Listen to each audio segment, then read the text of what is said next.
Bilan de l'année 2024, les amis, ça y est, cette année est torchée. On est ici en direct d'Indonésie. Alors, c'est pas Bali, c'est Surabaya. C'est une autre ambiance, mais c'est d'ici qu'on va faire le bilan de cette année 2024. Comme chaque année, on va parler de tout. J'ai ici mes notes sur l'ordinateur, donc que ce soit l'immobilier, la bourse, la crypto, les startups. Qu'est-ce qui s'est passé? Qu'est-ce qu'on a fait de bien? Qu'est-ce qu'on a fait de moins bien? Le business en ligne, on va parler d'expatriation, de voyage, de lifestyle, de patrimoine, de choses comme ça. Quel a été mon bilan pour 2024? À quoi s'attendre pour 2025? On va parler un peu de tout ça. Avant tout ça, lis bien la barre de description, regarde le premier lien puisque si tu me suis depuis un petit moment, tu sais que pour chaque début d'année, on fête quelque chose dont je vais te parler un petit peu plus tard dans cette vidéo. Mais pour que tu sois tout de suite au courant, lis bien la page qui est présente dans la barre de description. Premier lien, c'est quelque chose qui disparaîtra très prochainement dans quelques jours. Alors les amis, 2024 est passé à une vitesse folle, littéralement. Globalement, c'est une très bonne année, même si elle a commencé un peu bizarrement, en tout cas de mon côté. Je sais pas, elle a été un peu difficile, elle a été un petit peu pénible à commencer, à démarrer cette année. Pas mal de, un petit peu démotivation, découragement, difficulté, pas trop de motivation, mais on termine l'année 2024 vraiment sur une bonne énergie, prêt à démarrer 2025 et à tout casser.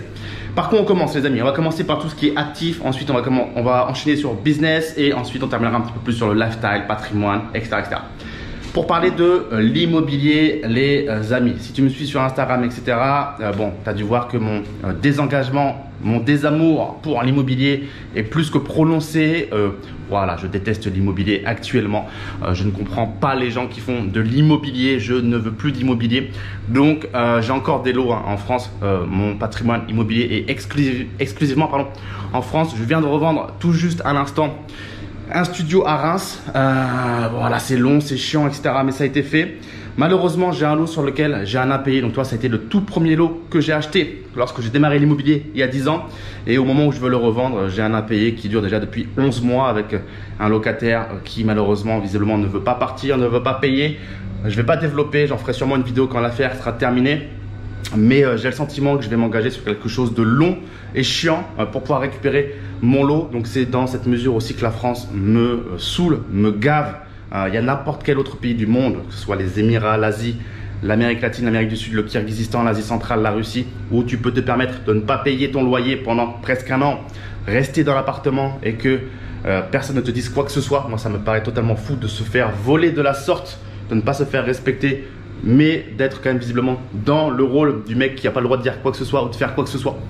Donc c'est pénible et clairement aussi pour la vente de mon studio à Reims, ça m'a clairement saoulé quand on me facture des états datés 560 € pour m'exporter 3 chiffres comptables que la copro connaît très bien et exporte en 2 minutes, alors que la copro tu la payes déjà suffisamment cher à travers toutes ces prestations chaque année. Quand je vois qu'on me facture des DPE à je sais pas combien j'ai payé, quand je vois que j'ai eu un dernier appel de fonds pour faire le plan pluriannuel travaux à 300 €, quand je vois que ça prend 3 mois pour faire une vente alors que l'acheteur en face paye 7%. Tu vois, en Estonie, en une semaine, la transaction, elle est clôturée et tu payes 150, 200, 300 € de frais de notaire. Alors qu'en France, ça prend 3 mois et tu payes 7%. Donc tu vois, en Estonie, il y a quand même un cadastre. En Estonie, c'est sérieux. En Estonie, on fait pas n'importe quoi. Et pourtant, une semaine et 200, 300 €. Donc toi, il y a plein de trucs pareils. L'assurance, mon assurance pour mes biens immobiliers, plus 21% la cotisation. La taxe foncière, pareil, ça augmente. Bref, moi, je comprends pas l'immobilier en ce moment. Je vois pas l'intérêt de faire de l'immobilier. Alors oui, il y a l'effet de levier. Mais clairement, moi, ça me saoule. Donc heureusement, j'ai des lots qui se portent bien. On a un immeuble qui tourne à fond avec des étudiants. Il n'y a jamais de vacances locatives, même l'été, les mecs relouent tout de suite. Donc même l'été, on est toujours blindé parce qu'il est tellement bien placé par rapport à l'université et par rapport au fait que l'immeuble il est tellement propre, on vient de le rénover. Donc ça se loue très très bien, on a une maison qui se loue très bien. Voilà, on a d'autres lots où il n'y a vraiment pas de soucis globalement. Il y a quand même un autre lot qui nous a bien saoulé où coup pour coup, on a des étudiants qui prétendaient louer l'appartement en nous disant on va rester 1 an, on va rester 2 ans. Et coup sur coup, 2 fois de suite, les mecs sont partis au bout de 3 mois. Et nous, ça nous nique l'année, parce que c'est pour des étudiants. Donc, retrouver un étudiant en plein milieu d'année, c'est compliqué. Donc là, ça fait 2 ans qu'on a un lot, qui ne nous rapporte pas d'argent, parce qu'en fait, on galère à retrouver des locataires, alors que c'est un beau lot, bien placé, etc. Et des locataires qui nous mentent, école de commerce, qui nous disent lors de l'état des lieux, enfin pas moi, mais à l'huissier en tout cas qui gère mon patrimoine, qui nous dit voilà, on va rester 1 an, 2 ans, et puis après 3 mois, en fait, ils avaient qu'un stage, ils savaient très bien qu'ils allaient partir, et ils te posent un préavis. Donc merci les gars.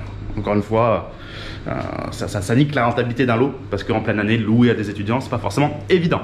Bref, l'immobilier, je vais pas développer plus que ça. Je suis en pleine clôture de certains comptes bancaires puisque je viens de rembourser également. Je commence à finaliser mes prêts étudiants. J'en avais fait 2 à l'époque, je ne sais pas si tu te rappelles. Pour commencer dans l'immobilier, j'avais fait 2 prêts étudiants de 50 000 euros. Donc ça y est, j'en ai remboursé un il y a 2 mois. Donc on a clôturé le compte associé. Et je rembourse le dernier dans, je pense, 6 mois, grand max.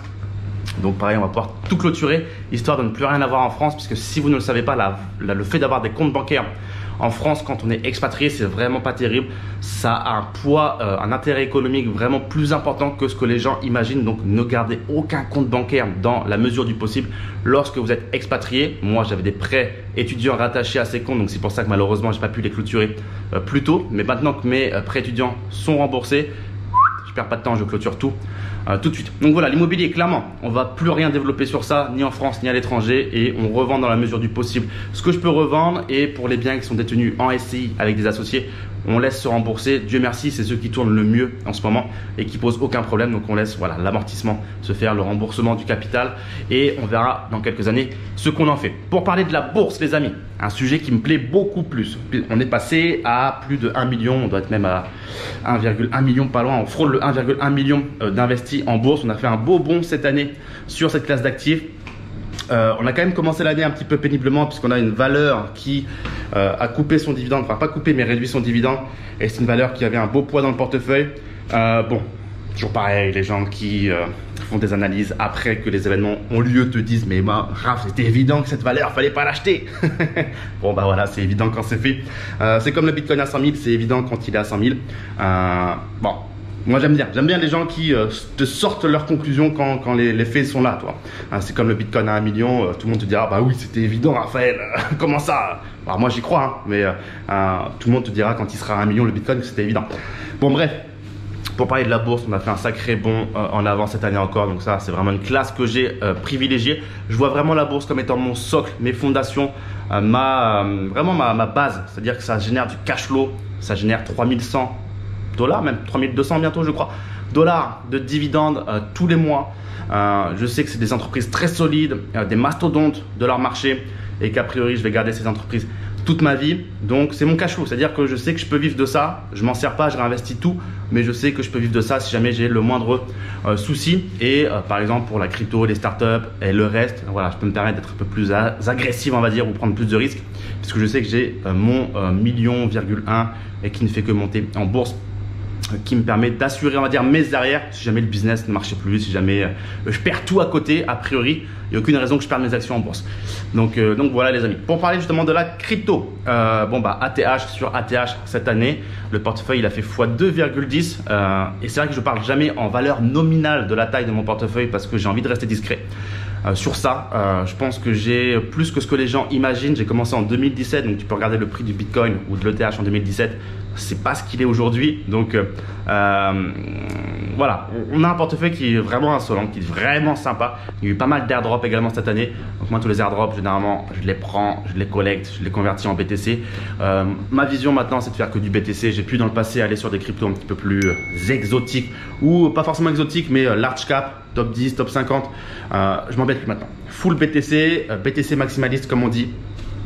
Clairement, je le vois aller jusqu'au million, j'allais dire sans difficulté, peut-être pas, mais à un moment ou à un autre, a priori, étant donné les grandes lignes directrices de notre économie mondiale aujourd'hui, je vois pas pourquoi il n'a pas toutes ses chances d'aller au million. Donc on verra, et en tout cas, voilà, full BTC désormais. Que te dire de plus? Startup, on va parler un petit peu des startups. Alors ça c'est très intéressant. On a fait 13 deals via le club Insolent Capital. Moi j'en ai fait un de plus, donc 14 en perso. J'ai pas pu le proposer au club ce 14e deal parce que ça allait trop vite. J'ai pas réussi à avoir une enveloppe, mais voilà, on a fait quand même 13 deals via le club, c'est énorme. 11 aux États-Unis, 1 en Espagne, 1 à Singapour et 1 en Inde. Alors pourquoi autant aux États-Unis?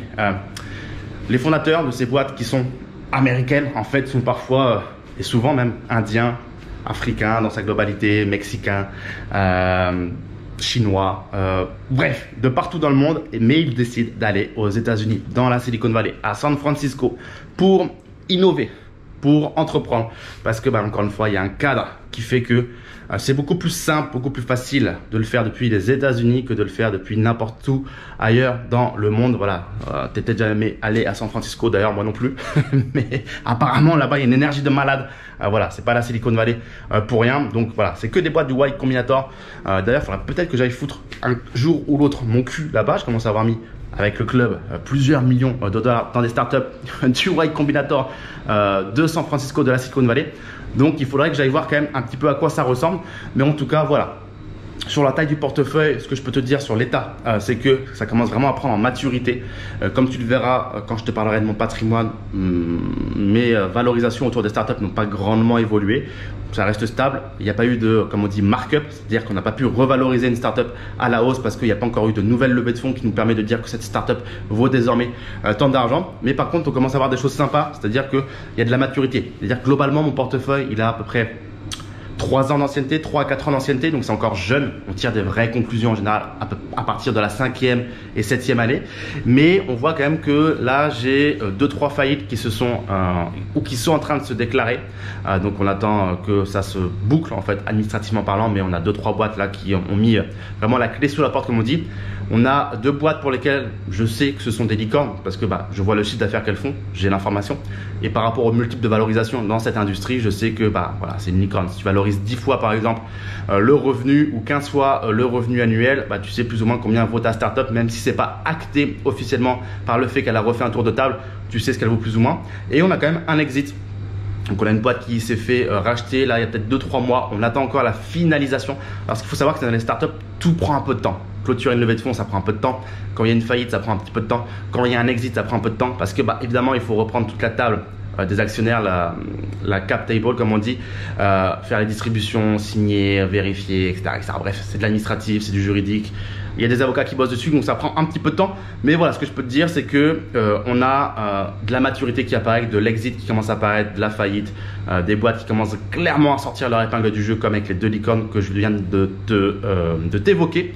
Donc j'ai hâte de voir. Je pense que d'ici 2-3 ans, on va vraiment voir des choses sympas et peut-être enfin gagner de l'argent avec cette classe d'actifs, parce que je sais que beaucoup d'entre vous sont très curieux, se disent mais Raph, pourquoi il met autant d'argent là-dedans, c'est risqué, il va jamais gagner d'argent. Je sais qu'il y a beaucoup de sceptiques et je vous le spoil en avance, je pense que 2025 c'est probablement la classe d'actifs dans laquelle je vais investir le plus d'argent, les startups, parce que je suis plus que convaincu du potentiel de cette classe d'actifs et je t'en parle un peu plus tard dans la vidéo, mais il se passe des choses. Il se passe des choses, je t'en parle un peu plus tard dans la vidéo. Reste bien jusqu'à la fin. Donc voilà pour les startups en tout cas. Pour parler un petit peu d'expatriation, je vais me mettre ici dans ce coin du canapé. Parlons un petit peu d'expatriation. Tu as dû me voir aller au Paraguay, tu as dû me voir aller à Panama. Donc ça, c'est bouclé. J'ai obtenu mes résidences cette année. Donc ça, c'est une belle chose de fait. On a quand même obtenu 2 résidences cette année. Donc une résidence permanente à Panama. Donc ça y est, j'ai ma cédula, j'ai ma carte d'identité. Je suis officiellement résident permanent à Panama. Et Paraguay, on a la résidence cette fois-ci temporaire d'une durée de 2 ans avant que je puisse la convertir en résidence permanente. Donc on doit déjà être presque à 1 année, le temps passe très vite. Mais en tout cas, c'est obtenu également. Alors Paraguay, ça a été un petit peu plus chaotique que le Panama. Panama, ça a été vraiment très bien, très facile, très rapide, très simple. Dans les 2 cas, j'ai été accompagné par des avocats. Mais voilà, Panama, ça a roulé droit. Paraguay, tu sens que c'est un peu plus chaotique, un peu plus corruption, un peu plus lent, un peu plus problématique. Il y a eu toujours des problèmes, toujours des lenteurs administratives. Un coup, il y a eu une rupture de stock des cartes d'identité. Un coup, c'est la machine pour lire les cartes qui marchait plus pendant 2 semaines. Un coup, c'était une descente dans les bureaux de la police pour corruption. Donc, ils ont contrôlé tout le monde, viré du monde, etc. Bref, il y a toujours un truc. Ça a mis du temps, mais c'est arrivé. Donc, bonne chose de fait. On commence à collectionner les résidences. Et à avoir une belle petite diversification mondiale entre les passeports et les résidences. Je ne sais pas si 2025 je me concentrerai à obtenir d'autres résidences. A priori dans ma tête, c'est pas prévu, mais on ne sait jamais. Il peut y avoir un programme qui débarque, un nouveau programme super intéressant qui me donne envie d'avoir cette résidence supplémentaire. Pourquoi pas du côté asiatique? C'est vrai que si je peux avoir une résidence sur le continent asiatique permanente avec une vraie carte d'identité, ça serait génial. Mais bon, c'est pas trop l'ambiance de l'Asie généralement. Ils sont assez centrés sur eux-mêmes. Enfin, ils sont pas très ouverts, on va dire, à distribuer comme ça des résidences permanentes à des étrangers, contrairement à l'Amérique latine ou du Sud où tu es beaucoup plus intégré dans, on va dire, dans l'écosystème, dans la société. L'Asie, c'est un peu différent. Bref, on en reparlera peut-être un petit peu plus tard, mais bonne chose de faite pour 2024. Panama, Paraguay, deux belles destinations que j'adore vraiment. Panama, Paraguay, deux pays où j'ai eu vraiment du mal au début quand j'y suis arrivé. Je suis arrivé vraiment pour les papiers au début, je vais pas vous mentir. Je me suis dit c'est une opportunité, je les prends. C'est pas cher, c'est facile, ça va aller vite. En revenant pour boucler mes papiers, en fait, j'ai vraiment kiffé. Donc j'ai eu du mal, mais là, Paraguay, Panama, tu me dis, t'y vas demain, je dis bah pas de souci. J'adore et vraiment je m'y sens bien là-bas. Surtout le Paraguay qui a été une très très belle surprise là récemment. Alors, pour te parler ensuite de quoi? Du lifestyle un petit peu. Donc je te disais, ce début d'année il était un petit peu compliqué, j'avais pas de motivation. Je me rappelle, j'étais au Brésil, pourtant il faisait beau, Copacabana, Ipanema, soleil, on marche, on faisait du vélo sur la promenade. J'étais là, j'avais pas envie. J'avais pas envie, pas d'énergie, pas de motivation, un petit peu de remise en question. Voilà, c'est pas toujours facile quand tu voyages toute l'année comme ça. Les gens vont se dire, ah attends, t'as pas le droit de te plaindre, c'est génial. Et évidemment, j'ai choisi cette vie-là et j'adore cette vie-là. Clairement, je vais t'en parler juste après en positif. Mais il y a des fois, t'es un petit peu en perte de repère. C'est-à-dire que un coup, t'es entouré de Brésiliens, là, je suis entouré d'Indonésiens. Un coup, t'es entouré de, je sais pas, de Russes ou de Kirghizes. Et des fois, t'es là, tu prends un peu de recul. Tu sais, ce genre de soirée où t'es tout seul chez toi, dans ton appartement, dans ton Airbnb, t'écoutes une petite musique un peu triste, tu bois, je sais pas, ton petit verre de vin et tu prends un peu de recul, surtout sur le business, sur la vie, sur ta situation. Et tu te dis, putain, mais qu'est-ce que je fous là, toi? Toute ma vie, je suis là à droite, à gauche, et je rencontre plein de gens différents, mais ça dure jamais, etc., etc., etc. Et tu te dis, putain, mais quelle vie incroyable quand même, mais un peu bizarre des fois aussi. Donc toi, début d'année, c'était un petit peu ce mood-là, je me disais, mais bizarre quand même. Toi, là, je suis là, là, je suis là, là, je suis là. Mais au final, cette fin d'année se termine très, très bien. Et plus que jamais, en fait, j'adore cette vie. Je me rends compte que j'ai vraiment beaucoup de mal. Je te disais, quand j'ai eu 30 ans, là, j'en ai 31, que peut-être qu'à partir de mes 30 ans, je commencerai à me poser et, je sais pas, à construire, on va dire, quelque chose dans une vraie ville, dans un vrai pays, à rester vraiment longtemps. Et en fait, non, je veux surtout pas de cette vie-là. Moi, je vois en fait ce modèle-là chez des gens autour de moi qui construisent cette vie-là. Je trouve ça monotone, je trouve ça routinier, je trouve ça triste. En tout cas, ça me correspond pas. Je dis pas que ces gens-là n'ont pas raison.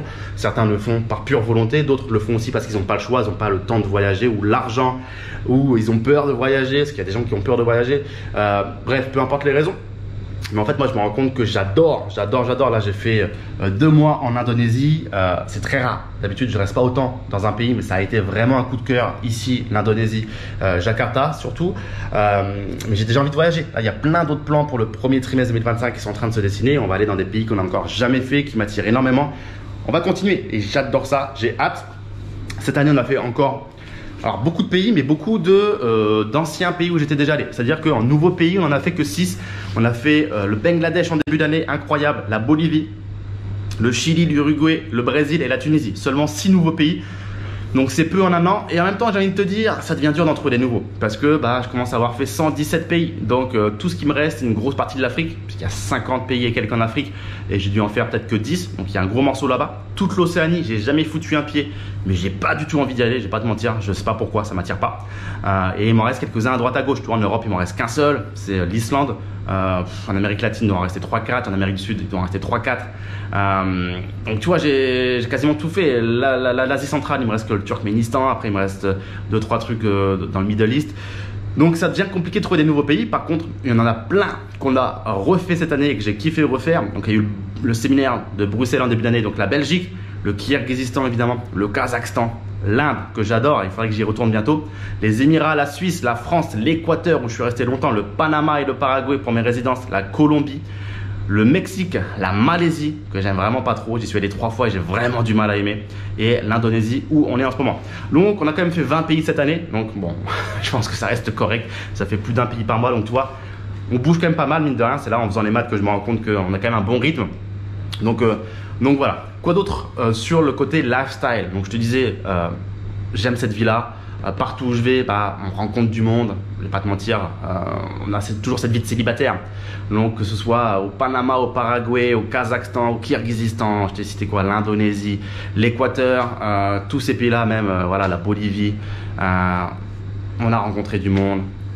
on s'est amusé, on vit cette vie de célibataire. Donc c'est super agréable parce que c'est des expériences qui sont toutes uniques. Évidemment, quand tu rencontres, bon, tu l'as compris, des filles, que ce soit, je sais pas, en Tunisie, au Mexique, alors au Mexique non, mais par exemple la Colombie, Kyrgyzstan, l'Indonésie, bah, c'est des expériences différentes parce que tout le monde a une culture différente, des traditions différentes, une religion différente, une façon de considérer un Français ou un Italien, ça dépend quand je me présente, de façon différente. Donc ça amène à des situations différentes. L'environnement dans la ville, il est différent, donc tu vas pas forcément aux mêmes endroits, tu fais pas forcément les mêmes choses. Donc c'est super agréable. C'est pour ça que moi j'adore cette vie-là, c'est que tout le temps je rencontre des gens nouveaux, différents, qui m'apprennent quelque chose à leur façon. Ça te fait grandir en tant qu'homme. Aujourd'hui, les voyages, quand tu rencontres plein de gens différents, c'est ça qui te fait grandir, qui te fait comprendre comment fonctionne le monde. Malheureusement, trop de gens aujourd'hui sont centrés sur eux-mêmes et pensent comprendre d'après leur propre prisme comment fonctionne la vie et le monde. Mais je peux te dire que quand tu as rencontré quelqu'un qui vit au fin fond de la Colombie, comme je suis allé, fin fond du Kyrgyzstan, fin fond de je sais pas quoi, de l'Équateur, où je suis allé aussi, non, tu vois qu'il y a plein de gens qui vivent très différemment de toi et qui ont des prismes différents sur la réalité de ce monde. Et c'est super intéressant. Parfois un peu triste parce que voilà, il n'y a pas toujours les mêmes opportunités pour tout le monde. Il y a plein de gens qui souffrent. Ça, je m'en rends vraiment de plus en plus compte. C'est que les problèmes d'argent, c'est vraiment quelque chose de sérieux dans ce monde. C'est vraiment, j'ai l'impression, énormément de gens qui sont en manque d'argent et ça les amène à de la dépression. Ils sont tristes, il y en a beaucoup qui sont éteints à cause de ça, à cause du manque d'argent, déprimés, ils ne voient pas de perspective ou de perspective saine de s'en sortir. C'est vraiment compliqué parfois. Donc ça ouvre les yeux et ça fait relativiser encore une fois sur la chance qu'on a. Et clairement, j'ai pas de problème. Clairement, aujourd'hui, j'ai pas de problème. Justement, vis-à-vis de ça, depuis que j'ai 30 ans et cette année aussi, je me suis vraiment rendu compte que j'ai envie de vivre avec un grand V, un grand I, un grand V, un grand R, un grand E. Voilà, gagner pour gagner de l'argent, c'est bien, mais la vie, c'est juste trop bien. C'est juste trop cool. Je me réveille tous les matins. Je suis trop heureux d'être encore en vie. Je me couche tous les soirs. Je dis merci. Alors adieu à qui tu veux, mais je dis merci, je suis trop content d'avoir vécu cette journée. Je me la refais cette journée et je me dis j'espère que demain je me réveillerai. Je me rends compte aussi peut-être qu'en fait là je suis à mon prime, c'est-à-dire que j'ai 31 ans. Bon, je suis pas encore trop dégueulasse physiquement, mais bon, j'ai peut-être jamais été vraiment très frais non plus physiquement, mais voilà, ça va, je suis potable, j'ai de l'argent, j'ai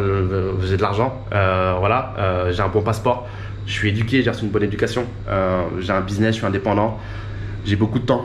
J'ai beaucoup d'argent par rapport à la moyenne, je peux aller où je veux quand je veux. Des fois je prends du recul aussi sur ça, je me dis putain mais je suis à mon prime. Tu vois, quand je rencontre plein de gens justement, toutes ces filles à droite à gauche, elles me le font comprendre indirectement ou directement. Des fois elles me disent mais t'as trop de chance. Bon, encore une fois la chance, voilà, c'est pas de la chance, mais quand même par rapport à quelqu'un qui est né au fin fond de l'Indonésie ou que sais-je, j'ai gagné à la loterie de la vie, on va pas se mentir. Je suis né au bon endroit au bon moment. Et des fois, je me dis, putain, ouais, profites-en. Il faut vraiment vivre avec des lettres majuscules parce que le temps passe vite. Et là, j'ai la trentaine, je suis frais, j'ai de l'énergie, j'ai la santé. Dieu merci, j'ai la santé. Toi, je me réveille tous les matins, j'ai la santé. Dieu merci. Je ne pose pas de problème de questions pour manger, pour prendre un avion, pour dormir à l'hôtel ou que sais-je. Donc, c'est incroyable, c'est incroyable. Et donc, là, vraiment, je m'en fous de gagner plus d'argent. C'est pour ça qu'on va parler juste après du business. Mais gagner de l'argent pour gagner de l'argent, ça me fait vraiment ni chaud ni froid. En fait, j'ai fait le taf pendant ma vingtaine. J'ai fait plusieurs millions d'euros. Ces millions d'euros, je ne les ai pas cramés bêtement dans des locations, dans des, je sais pas quoi, des penthouses à Dubaï ou que sais-je. J'ai toujours tout réinvesti tout de suite. C'est pour ça qu'aujourd'hui, j'ai un patrimoine à plusieurs millions d'euros qui fait que je suis serein d'esprit et que maintenant, tout ce que je gagne, bah, c'est du bonus, mais j'ai plus besoin de gagner cet argent. Donc, toi, par exemple, sur le business en ligne, un client qui m'emmerde, je cherche même pas, toi, genre, je t'aide. Tu crois pas en ma valeur ou tu sens que je peux pas t'aider, bah va voir ailleurs. Donc vraiment beaucoup plus chill, beaucoup plus détaché par rapport à l'argent. Et voilà. Que te dire de plus, les amis? L'apprentissage des langues, on a commencé à apprendre l'espagnol cette année. On a arrêté dès que j'ai quitté l'Amérique du Sud, donc c'est encore loin d'être maîtrisé.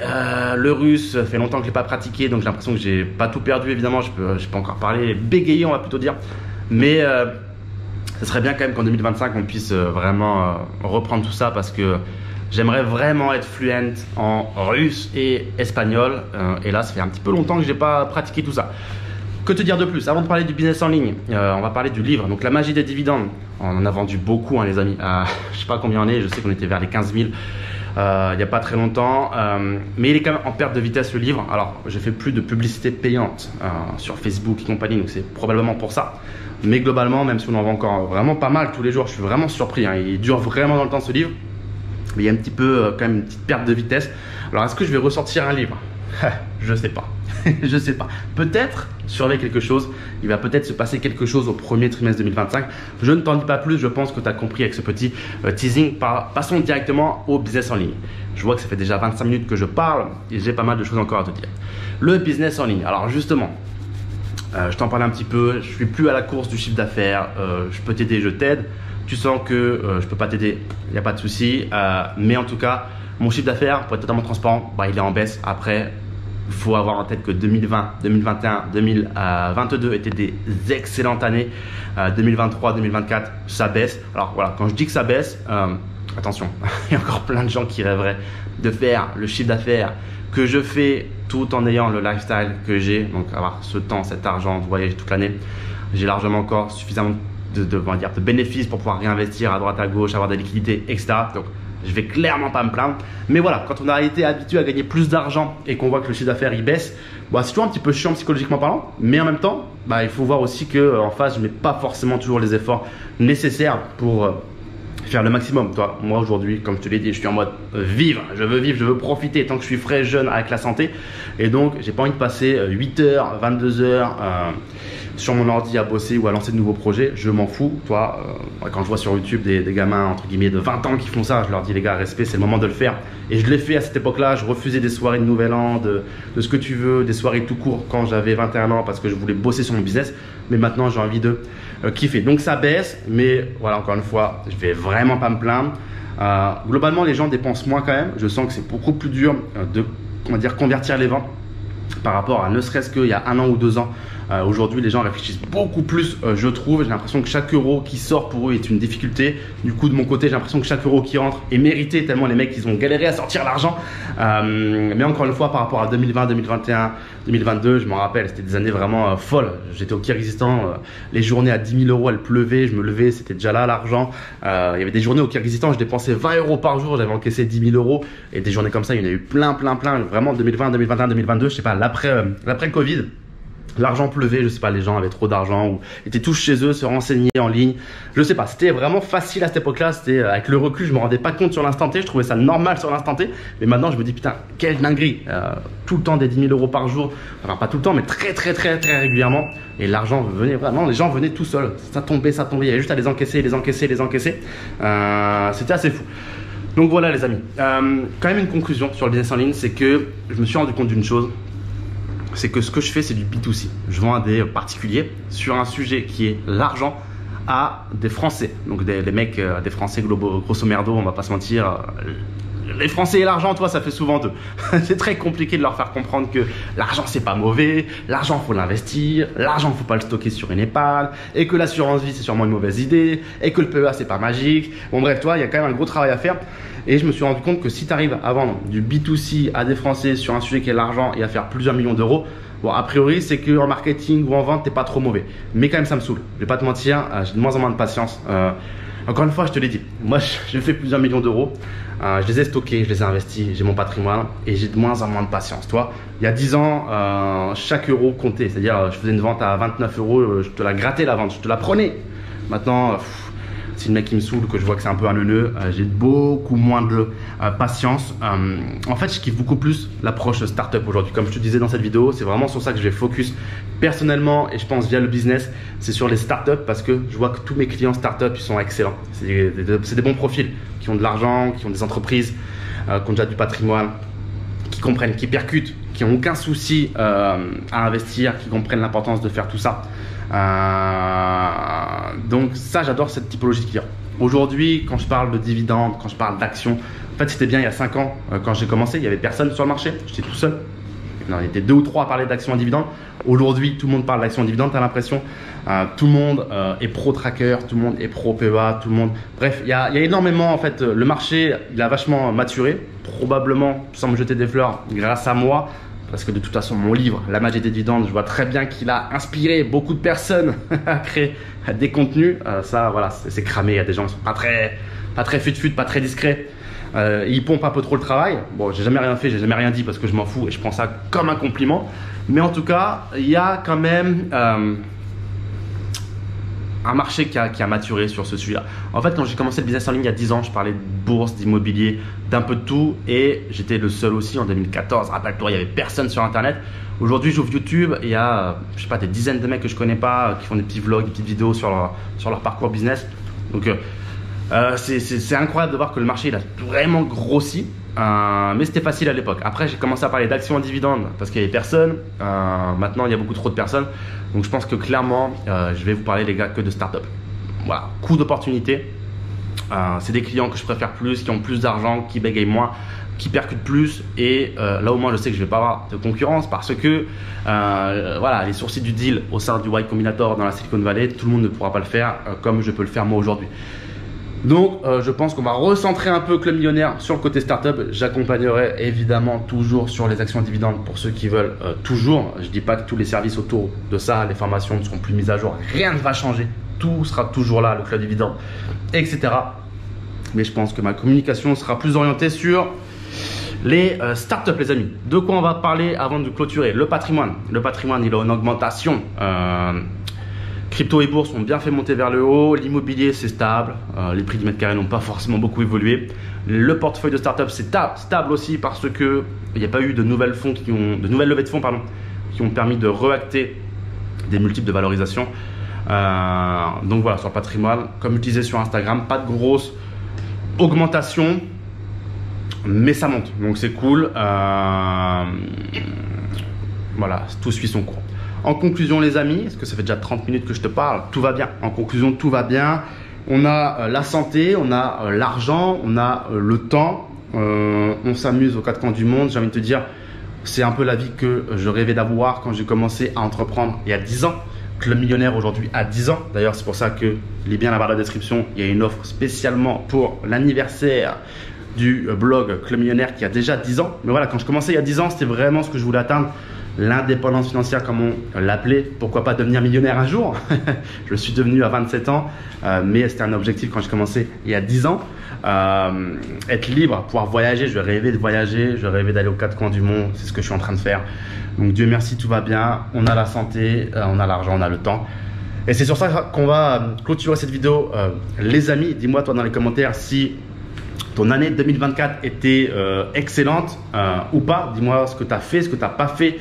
Si tout est allé dans ton sens, dis-moi tout dans les commentaires. Je veux savoir si vous aussi 2024 a été une bonne année ou si au contraire ça a été un petit peu difficile, parce qu'on a des années évidemment plus ou moins bonnes parfois.